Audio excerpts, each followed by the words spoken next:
ग्राम पंचायतों में जिस ग्राम सचिवालय का काम गांव के विकास की खाका के साथ लोगों को उनकी विकास कार्य मुहैया कराने के लिए बनाए गए हैं, उसी में हरैया तहसील के हरैया ब्लॉक अंतर्गत ग्राम पंचायत निदुरी खमौवा में बना पंचायत भवन श्रमिक मजदूरों के रहने का ठिकाना बन गया है।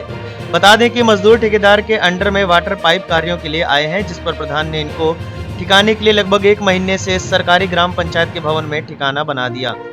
गांव के लोगों को जानकारी हुई कि गांव में 4 लोग सरकारी पंचायत भवन पर आकर रह रहे हैं। इस पर कुछ लोग देखने चले गए, उसी में कुछ लोगों द्वारा जानकारी दी गई तो मामले सही पाए गए।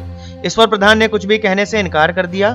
अब देखना है कि सरकारी भवन में मजदूरों का ठिकाना रहेगा कि गांव के विकास के जिम्मेदार पंचायत सहायक काम करेंगे। वीडियो हरैया आलोक उपाध्याय ने बताया, हमें ऐसी जानकारी नहीं है, पता करवा रहा हूँ, उचित कार्रवाई होगी।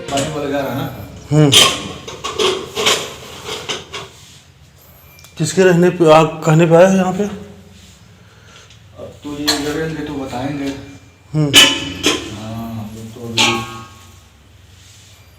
आते हैं जाते हैं एक 2 दिन में से।